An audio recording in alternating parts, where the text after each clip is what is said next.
a well-renowned business coach. I think it was Dan Martell. Have you heard of Dan hmm Martell? Yeah, and he's saying every guy that you see on the phone on holidays while his wife and kids are down by the pool playing is on the phone because they screwed up a hire. Oh, Uh, interesting. because let's be honest, right? If we want to build a good, successful, and a scalable and a durable practice, you need to be able to go on holidays.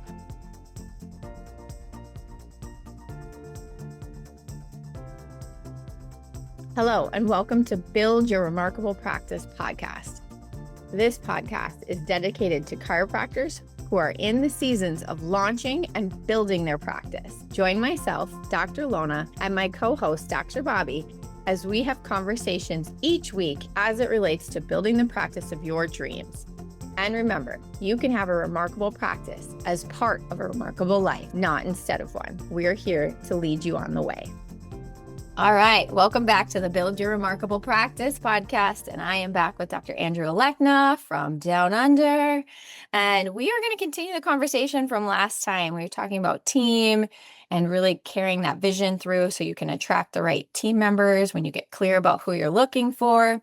And so welcome back, Andrew. What are we talking about today, continuing this?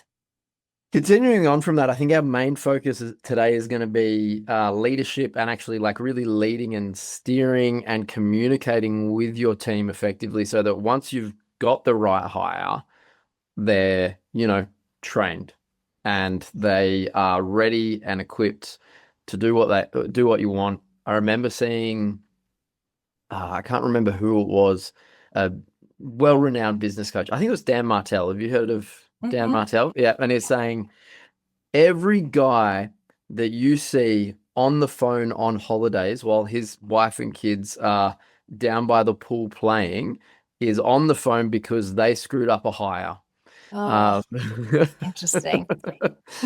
because let's be honest, right? If we want to build a good, successful, and a scalable and a durable practice, you need to be able to go on holidays. Mm-hmm. Um, and I had to laugh last holidays where I had said like, guys, I'm on holidays. Don't Vacation. contact me unless you need to. And I was 1,300 Ks away from Perth, and there's nothing between where I was. There's like some little country towns, like it's very remote. Actually, I swam with a tiger shark there, which is another story for another day. But my phone didn't ring at all for the first week, and I was like, yeah, at first I was like, this is great. And then I was like, but I miss my team and Do they like need me? what's going on? And then like they didn't need me. And I even like we had a fee change while I was away. And I messaged the practice manager, don't forget fee change. She's like, I've already taken care of it. Go on holidays, leave us alone. And I was like, oh, I accomplished exactly what I'd hoped to set out to do. You're wondering, am I needed? Am I necessary? And then it was a Yeah. beautiful thing also. Yeah. Yeah. So, at the same time you feel a bit left out, but hey, that's what we're trying to accomplish, right? That's the remarkable Well life. done. Yes. So, yeah, I mean, I'm sure you've had similar experiences as you've grown your practice. Yeah. Uh, I think what you just said there of like hire and train and communicate, there is first the just identifying who we're trying to hire and attracting them and making that hire happen. Right. And right. then I think possibly much harder than that is then engaging them, training them, and keeping them engaged in a way where they're growing, we're growing together, and it feels good for everyone, where it's like a win for the Mhm. patients, a win for everyone that works on the team, and a win for the business, right? So that win-win-win is what we're all after. And I do think there's an art form to that. A lot of it circles around our rhythms of communication. And I would imagine most people who've been in practice for any length of time doing this team sport of chiropractic, have had some hard knocks as it relates to recognizing your own leadership deficiencies, recognizing Mhm. your own, even what Andrew just said there, like all of a sudden I am doing what I said I was going to do, where my team is leading and I'm on vacation and they don't need me. And there's like sometimes these little identity shifts that you're like, whoa, like this feels really weird. Am I okay with this? And Yeah. and recognizing that you're going to be uncomfortable this whole time, really, in Mhm. growth of your team, growth of yourself, growth in leadership. And that's good. That's a sign that you're doing it well, right? Because otherwise there's the discomfort of not changing and repeating the same mistakes over and over again. And that's uncomfortable in a different way, right? Yeah, and I think you have to have that self-awareness to actually pull yourself up on it as well. Mhm. Like, remember the first time evenings in our practice are just like the busiest shift. They're always rocking out. I'm there with my busiest associate. We're usually fully booked for the whole afternoon, both of us. And I remember the first time he had more pre-booked than me, and I was Mm. like, "Excuse me?" And then I was like, hang on a second. This is exactly what you have been Yes, training them. And like this is exactly what your systems and procedures are set up to do, is to make it less of the Andrew show and more of the yes, chiropractic show. And and I yes, just was like, we're just gonna check the ego off to the side because because I came to an understanding years ago with some mindset work I did that ego's there for protection and panic stations, right? Not great things that are occurring in your own practice. If your ego is getting in the way of your associates growing or your front desk manager taking more off your plate, yes, then you have not understood why ego exists. yes. So, yeah, I still remember being like, oh, and then being like, this is great. Hmm. And then because I'm super competitive, he and I, it's now a bit of a competition. I had his quarterly review and I was like, don't you hate it when I actually beat you on a Thursday afternoon now? And he's like, yeah, I do. That's awesome. But Yeah, that's so that's good. the growth. It's about getting people to grow. If you're a leader, you have to get those underneath you to grow. For sure. Um, And by also recognizing that you will become the ceiling for everyone if you don't do what Andrew just pointed out there, which is create a appetite for everyone to grow, recognizing that your ego, by everyone else winning, you're winning as well, right? Yeah, and conversely, this, in prep for our quarterly board meeting that we just had recently, I was going through some of our KPIs and I was like, this KPI hasn't been met. People aren't doing their jobs. And I was filthy about it. And then I had to stop and again reevaluate my ego and be like, well, hang on. Did you give them a system and a process and properly train them so that they could actually complete that KPI? And I was like, no, I didn't. Um, and I had to again check my ego and go, oh, it's Mhm. me. I'm the problem on this one. Yes.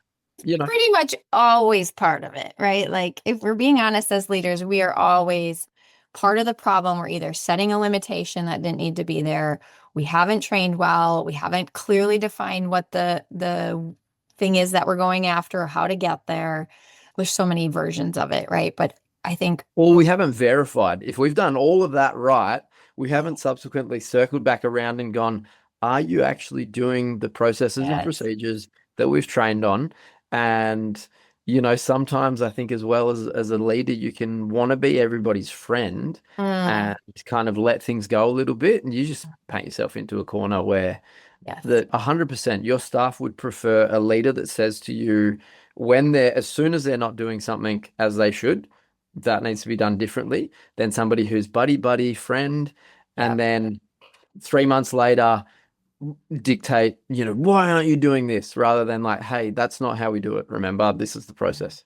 Oh, you just pointed out such a good reminder for everyone as well as for anyone listening, especially if you're early on in your leadership with team, is like you may identify with that right now where you're like, oh, there's things I want to say, but I haven't said them because I don't want to like ruffle feathers or it's not that painful yet.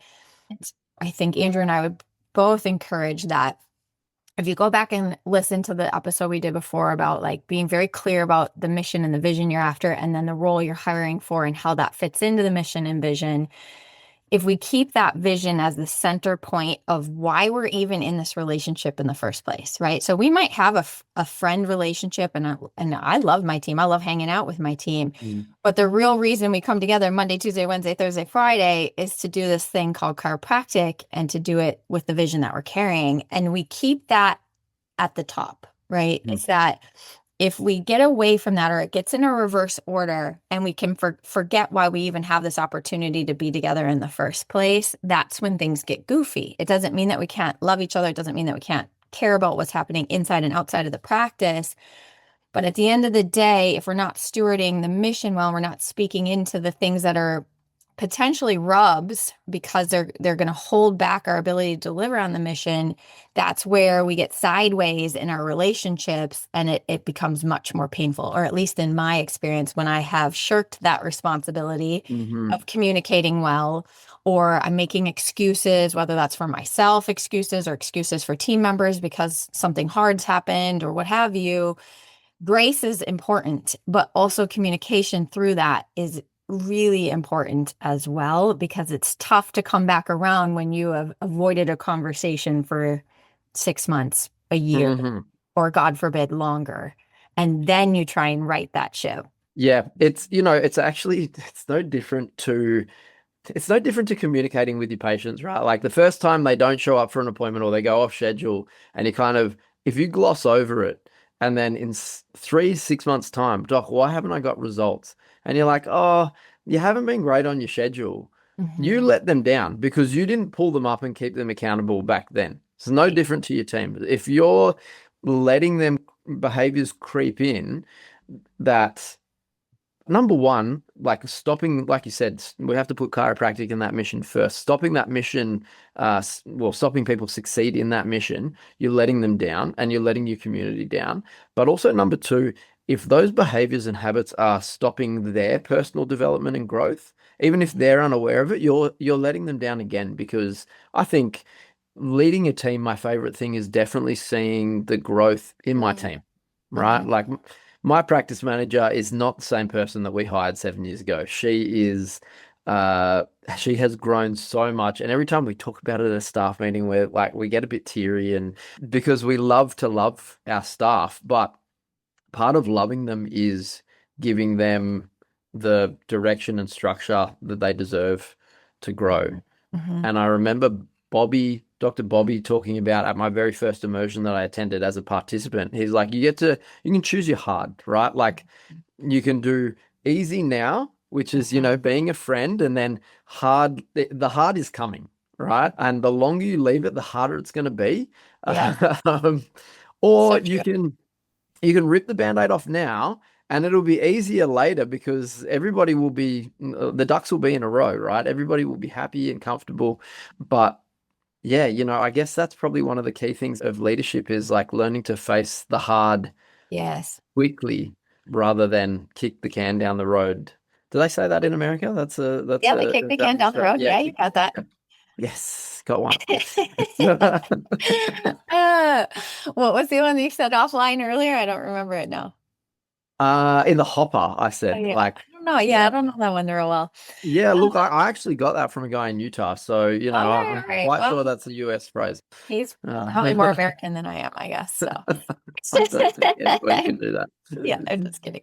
Okay, yeah, I agree with you. And I think that also, if you just listen to what Andrew just said about like choosing the hard and if you delay it, it's only going to get harder, is probably also just good communication skills across the board in your life, right? Like anytime we're avoiding speaking into something that's really, especially really important, right? So certainly our mission and our vision and the way that we're executing on this is really important if you own a business, right? And that's probably something to ask yourself too, is like when you're trying to decide how you're going to communicate something, is to ask yourself, if I don't communicate into this now, what's it going to look 3 months down the road, 6 months down the road? Because I have learned too, in having multiple practices and multiple leaders helping run practices, like we do have different communication styles, right? And some people are more in the details and want to course correct their team maybe too often, right? And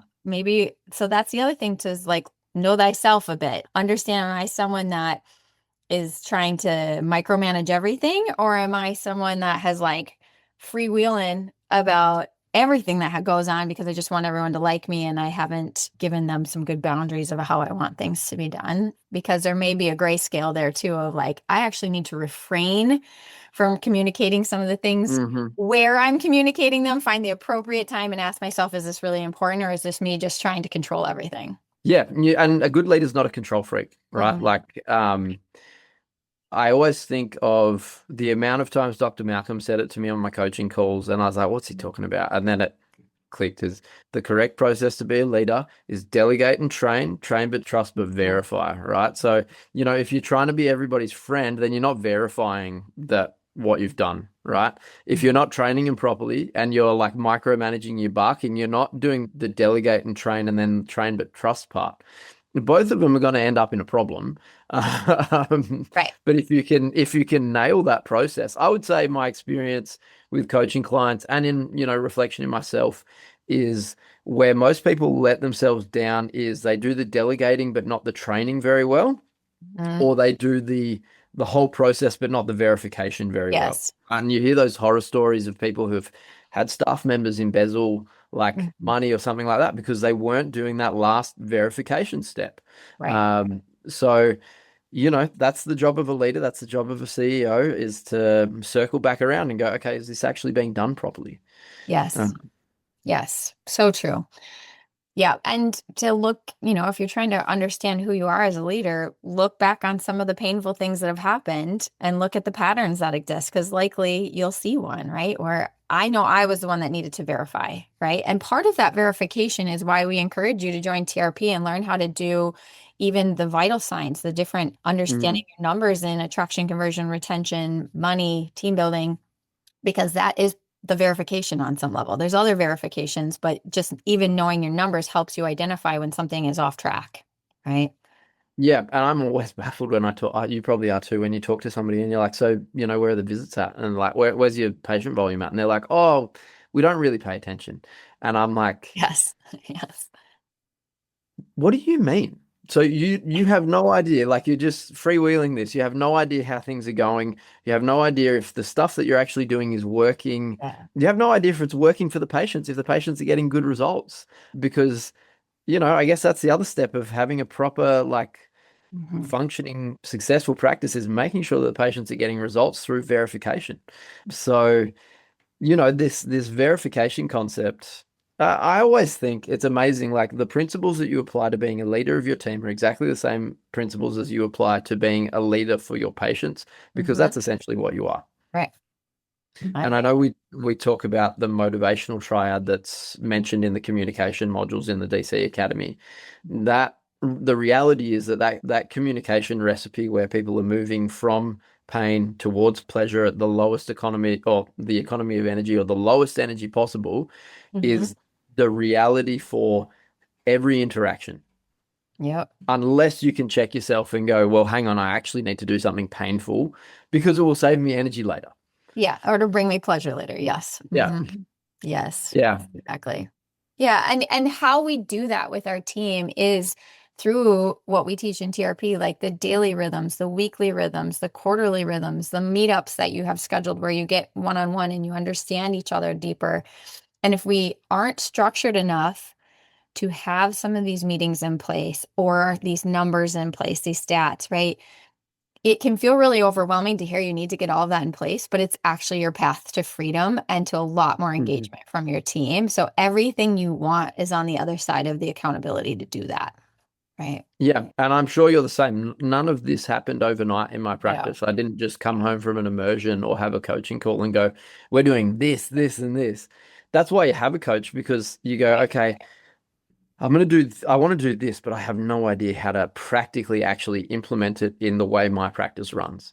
Right. And the coach is there to sort of steer the ship a little bit and Yeah. they're someone that's implemented the process and the systems and the communication in their team already. So they can go, well, practically, this is exactly how I did it. We stuffed up here, we stuffed up here, and you can avoid those stuff ups because I've made them. Basically, that's Right. the coach's job, right? Is to make the mistake first, so that our coaching clients don't make the mistake second. Right. And to evolve with you, right? Like your coach hopefully is evolving and has evolved through the season or seasons that you're going to be moving through.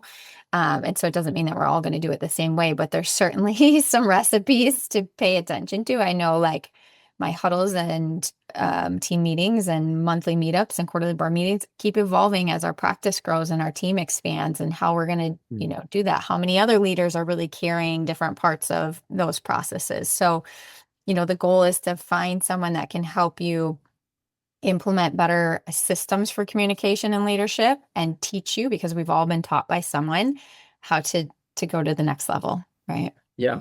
And, I know we've got to wrap it up, but that's where that team core values come in so importantly. And one of our highest ones in our practice, and just for me personally, is growth.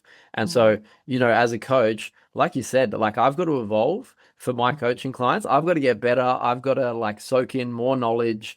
And then I expect my team and my coaching clients to be like a high value for them too, so that they're like, yeah, I want to grow as well. Otherwise, what are we doing this thing for? Amen. Yeah, growth is one of ours too. And I think on some level, like I think building a healthy business is not so different than building robust health, right? Like part of building robust health is growth and change and good stressors on the body too, to keep the body in a season of change too. And same thing with our practices. Our practices are never stagnant. They're never like staying at the same level. They're either growing or shrinking, right? Based on the structure and the inputs, the food that we're feeding it. And same with our team members. So I think if we can just recognize you've never arrived, you're always just moving into like either the next season of new evolution of growth or change, or we're letting things fall away, right? And you get to choose. And as a leader, you're the setting the directional compass for everyone. You're like Sisyphus. You're either pushing the rock up the hill or the rock Right. is rolling back down over the top of you. Yeah. So Yeah. you got to take the lead. You got to grow. And, if you want to keep those A players engaged, especially associates, you need to give them an opportunity to grow. Right. And you need to grow with them as a leader, because the moment an A player like outgrows their leadership is the moment they're out the door. Yeah. Yes. And I think an early season for me was recognizing too, the way I learned and what stimulated me was actually not necessarily going to be the way that other members on my team learned best or what stimulated them. And so recognizing too, like it's going to be challenging for you at times to marry different ways of learning and different perspectives, but it's also going to make your team so much more stable and in the long run being able to serve a lot, I think, broader market of people when we have different vantage points, yet we're still united on the same mission. Right. Yeah, I love that idea because like you said, what motivates people, their communication style, even just their personality, high empathy, high competitiveness, all of that kind of stuff really dictates the way they communicate. But that means that if you have if you have a robotic team that's all the same, you can't reach your patients at their level, right? But if you have a team that has variation in their communication styles, in what motivates them, the patients they'll find your front desk staff or your associate that suits them, and they'll be like, I love this guy. I want to, I'm excited to see them. And that's why I love having PDPs done for all of my staff, because I can be like, okay, well, this is their communication style. This is what motivates them. It's totally different to me, but that's fine. As long as I can speak their language, because I know what their language is, then we're going to be okay. Yeah. So good. All right. So action step from this is if you're listening and you know you've been avoiding some communication that needs to happen, sit with that and ask yourself, who do I have to show up like to have the communication with my team that needs to happen to move the mission forward, and just start eating that for breakfast of like, I'm going to get uncomfortable learning how to communicate better so that we can actually move past whatever is subluxating the team right now in communication. Right. And and I guess the other action step is if you were the person that went, oh, I'm not verifying, pick the most important thing that needs to be checked in on. Is that your front desk are following your MetaRad lead calling procedure? Is it that the DCs are actually saying the right things on day one or day two? Or pick the most obvious red flag that's happening in your practice and actually start verifying that your procedure is happening as it should. Hey everyone, please listen in for this next bonus interview of one of our remarkable success partners. They all help us help more people find the benefits of chiropractic. So listen on. All right, podcast listeners, I'm excited to have one of my great friends and fellow chiropractor, Dr. Roger Sahoury, CEO and founder of SprintSet, on the line today. And I'm excited about it for several reasons. Dr. Roger and I actually met on the beach in New Hampshire about 8 years ago, had a great connection right there. He really struck me as a person who is so genuine, so caring, so creative, and just so on purpose for chiropractic and for chiropractic patients way back then. And now he's really come forward in the profession as right there as on purpose for us chiropractic owners as he is for the patients. And it's, as we say in TRP, we're here to help people help more people. We want to help more people help more people. And that's exactly the sort of thing that Dr. Roger does as a success partner with us for SprintSet. I'll also say personally, in my office, we utilize SprintSet, and we have had just some phenomenal stories of people revitalizing their lives through the opportunity to lose weight in a healthy, natural way, a way that, I didn't want to bring on anything that was supplement only driven, that was, the outside in model at all. And that's not what I have found with SprintSet in the slightest. They are very much an inside out, philosophically based practice model that gets great results. And that's what I'm seeing in my practice. So, Dr. Roger, first thing I want to ask you, after just saying thank you for taking time to come here and thank you for taking time to be a success partner and supporting remarkable practice doctors, is what inspired you in the first place to kick off SprintSet? Because there's all sorts of things out there for people to lose weight, and yours is a very unique product. So what inspired you there? Well, it was a journey for me back from when I became a chiropractor, Chris, right? So, I was in an accident, as you know. Chiropractic changed my entire life, completely healed 100%, carried some extra weight from going through what I went through and all the stressors of that time. And no matter what I did, I just couldn't get the weight off, right? So even all right, I'm going to eat a certain way and work out, and it just didn't happen. So I needed to figure out a way. How am I going to begin to address this hormonal challenge, so to say? And it took some time, and I did. And now we've been at this thing for over 2 decades now. And when you work with tens and tens of thousands of people, and you're just seeing just constant people being rewarded, getting their health back, getting their life back, being able to do things with their family, their children, feeling alive in their skin, loving who they see in the mirror, being able to be friends with their closet again, right? I mean, those things are remarkable. And not only be able to lose weight, but the losing weight is the bonus. It's Right. the bonus in all of it. But really what we're looking for is healing. And Yes. it's healing people that are sick and tired and overwhelmed and stressed. And it's a perfect marriage with chiropractic, right? So it addresses the chemical component, but when you address the chemical component, it also takes the stress off the physical component and the emotional component, right? So it's just a perfect marriage to chiropractic. Absolutely. And we at Remarkable Practice always teach, keep your pivot foot on chiropractic at all times. And I feel like SprintSet does such a great job with that.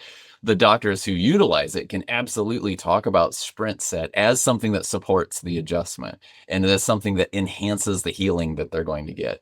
And it can be used inside the office. I know that that's one of your main ways of promoting this and helping the docs help their people who they already see. It also can be used as an attraction opportunity, because there are lots of people in the marketplace looking for exactly what you said, where they're frustrated with the options they've encountered. They've tried several things that haven't worked. And they are also, I think, kind of numb to the oh, here's the next big thing. Right. And so give us a quick sense on the attraction side of it, what you've seen in offices for actually going out into the marketplace, inspiring people to SprintSet, that then also has an impact on the chiropractic side of things. Yeah, well, listen, you want to be in the conversation, right? And when it comes to people's weight or their appearance, I mean, that's always on top shelf conversations, whether they're going out to dinner, whether they were with friends. This is why you see so many people walking into plastic surgery centers or, or going to get Botox and doing things. It's just people, they care about what they look like, right, as well. So today, I mean, you see the big craze going on with all the GLPs that are going out there, right? I mean, it's a great way for us to stay in that conversation, right? Because whether they're on a GLP or they're not on a GLP, they still need to know how to eat properly for their body and have a team of coaches that are going to support them and have doctor supervision to truly be there. Because what I'm finding out there is that people out there that are doing GLPs, for example, and when they stop losing weight, what happens? They increase the dose, and then they increase the dose, and they increase the dose, and they keep increasing the dose.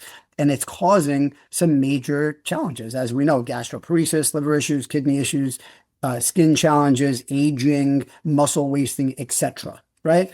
And so when you begin to take a look at people and you're in that conversation, people, what are they really looking for? They're looking to lose the weight, and they're looking to lose it. Hey, how could I lose weight, lose it rapidly, but let's do it safely. And right now I'm just seeing so much coming in from the GLPs where people are actually harming themselves. Their digestion isn't working the way that it needs to anymore. There's a lot of breakdown. And then when we take on these clients, we make some modifications and we can help support those that are still on it. And we have to transition them off, right? Where they transition off safely with their doctor and us. And then we're seeing greater gains. Like, wait, I just lowered my dose all the way down to the bare minimum and I still lost an additional 25 pounds. Yeah, you didn't need to keep increasing your dose. You needed to shift your lifestyle, right? Exactly what you've been feeding your body. We needed to shift your behavior, and we needed to give you the right support every day to make sure that you're here to win. Now, without the GLPs, we have women losing 20 to 30 pounds in a 71-day span. We got men losing 30 to 50 pounds. That's greater than what people are losing on these GLPs, right? And being able to actually eat real foods and not feeling like I can't eat anymore. I'm going to vomit all the time or going through all of these challenges that they're going through, which is why we designed SprintSet, right? It addresses the behavior, gives you lifetime support, right? So we give them lifetime support. And then we're there to use the most advanced biohacking strategies out there to help support them really identify what's right for their body, right? Like what's preferred for my body, what's cautionary for my body, and what's avoid for my body. This is what really differentiates SprintSet from everything else out there, right? Like you could do a lot of things to lose weight, but how are we going to support you to keep that weight off, right? And that's why we put that lifetime support in there. How do we begin to identify, Chris, like what is right for, let's say, if you had to lose weight or if your wife had to lose weight? I know neither one of you need to, right? But even if you didn't have weight to lose, but let's say you had oxidative stress, cellular inflammation, we have systems for that. Let's say that someone was breastfeeding and they wanted to get that weight off and they were breastfeeding. We have systems for that. Let's say somebody's diabetic or hypertension. We have systems specifically for that. Let's say somebody had a traumatic brain injury and they need support, like I've been going through with my traumatic brain injury. We have systems for that, right? So we have systems for individuals. Let's say somebody has one kidney, right? Or they have kidneys that aren't really functioning well. Well, we got specific systems for that they can safely still do these kind of protocols and still lose the weight and be monitored and supported throughout the process and coached as they need. And then on top of the personal stuff, we also have, artificial intelligence also built in as well. Yeah. And that's what I love is that this is a system created by a chiropractor in a chiropractic mindset, right? This is not, hey, what can we do to the person so they lose weight? This is what can we help a person with? How can we come alongside them, teach them different ways to go about things and have very specific systems and protocols that they can follow based on their specific needs so they get the results that they're looking for. I think as chiropractors and owners of chiropractic clinics, we have to realize that there is a marketplace out there for this. And that marketplace includes both the people in your office and the people outside of your office. There are people in our office that are seeking a health solution to their weight and their weight loss. There are lots of people outside of our office that are seeking that very same thing. And SprintSet can absolutely address that. So that's like, to me, the trigger of like, why would it be a good idea to jump on a call with Dr. Roger and see what's possible in your office with SprintSet? Now, let's talk about the business side of it a little bit, because we've talked about how that can impact people, right? That's the practice side of it. What exists out there to impact the people that we get to care for, or hopefully get to care for if it's an attraction side? side of it. That's the practice. The business side of it is like, is this going to make sense for the time, energy, and focus that I'm going to put into it? So tell the listeners somewhat about that side of it. Like, what's it look like from a business perspective when we get right down to the dollars and cents? Yeah. Okay. So let's just start really quick. So from a business perspective, we're doing all the heavy lifting. So we're doing the coaching for you, right? We're doing all the coaching for you to take care of the patients. We're sending them out everything they need from manuals, journals, hydration bottle, any sort of nutritional support for them specifically. We're sending that out, right? We're monitoring them. We're doing all of that for you. Okay. We're showing you what works best as practices in order for marketing, proven systems, right? Let's give you one example. So let's say we were doing an in-office, right? We would do webinars that we would set up for you. We can do the webinar and then it drives people in. What essentially you do is you put them on the body comp, you run it, and then you convert them over from hello to yes, and then we take over and do all the heavy lifting for you. And then we just keep supporting.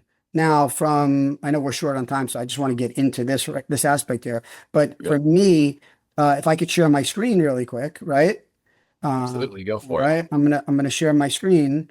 But while Roger's doing that, if you're listening to this audio only, be sure to jump on the link in the show notes to see this demonstration, because I'm already intrigued. I've seen it for 4 seconds and I'm already intrigued. So jump on that link to see the video. Go ahead, Roger. So for example, like I just pulled up a projected profit total for a chiropractor, right? Here you are, and let's say that you convert over 2 people into a full SprintSet, right? So that's 2 people per week. We do that throughout the year. As you can see up on that screen right there, the projected profit total is $154,161.19.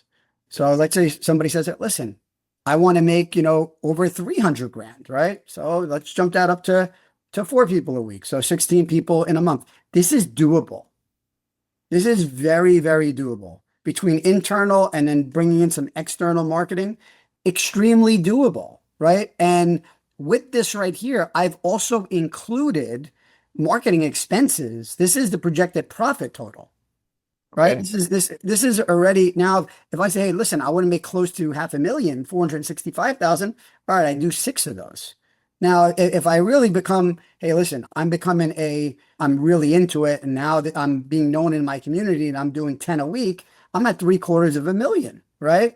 I get up to 13 people per week. I'm over $1 million in profit. Right. So again, it's how much do you want to grow in this aspect? Once you start making money, you reinvest the money and then you start utilizing your marketing machine. So am I going to be in my community? Am I going to be running digital ads? Am I going to be running paper ads? Am I going to be running radio? Am I going to be running some TV? Am I going to be doing some billboards? Like, what am I going to be doing in my area? What makes the most sense in my area? Because every area is different. What works in one area doesn't necessarily work in a different area. So we have to understand your market. And this is where we come in and we're side by side with you. And we make sure that we do that. Right. And then you can also, how are you going to intrigue some of these people? Well, listen, when you tell somebody that not only do you have support with them with coaches that are going to support them, not only are they going to lose the weight that they are, not only are they going to begin to identify what's right for their body, but other than the coaches, they have all these amazing apps. So like, hey, I'm going out to eat, and what do I order? Take out your app, scan the menu. It'll tell you what you can eat and what you can't, right? It'll know exactly what it is. You go shopping, it'll show you exactly what to do. Scan stuff, it'll tell you, is this good for me? Is it bad for me? Pretty cool stuff. Open up your refrigerator, take a picture of it. It'll show you how to make a recipe, right? Like out of what's in your fridge currently. If you've been eating certain ways, and let's say you gained weight, the technology that we have will say, hey, listen, you didn't do so well on this eating regimen. When you ate this last time, you plateaued or you gained weight. So we're recommending that you do this instead, this combo instead. So we've really evolved a lot over these years, and we're staying with the times and ahead of the times. So it's just amazing. So from a business standpoint, it's kind of a no-brainer as far as I'm concerned, right? I am the founder, so of course I'm going to say something like that. But the truth is it really is a no-brainer. You can really become very profitable, and you can set your, in TRP, you talk about, hey, I'm in the launch, build, scale, and then exit. Well, if you had something like this in your company and you're growing, this increases your EBITDA. If it increases your EBITDA, now your company is worth much more on an exit as well, right? So these are the things that you need to be looking at. Absolutely. I think I answered your question. Yeah. Oh, I think so too. And I think because the question was, what does it look like from a business standpoint? And I think you have just tickled the fancy of the entrepreneurs on the line for sure. Because what we're looking at right there is this is a bolt-on business, really. And the way that we talk about scaling and leveraging is that you can leverage systems, technology, and people. And Yep. you even provide most of the people for this. But the entrepreneurially minded out there is probably saying, like, wow, okay, so if I get 10 people a week, that's a $750,000, $800,000 business. I could absolutely hire somebody to be my point person for that and just really make this thing fly from the business standpoint and from the practice standpoint, see people get amazing results and totally revitalize their lives. So if you're a person who's interested in jumping on a line with Dr. Roger or Angela, his amazing counterpart at SprintSet, Dr. Roger, tell them how they do that.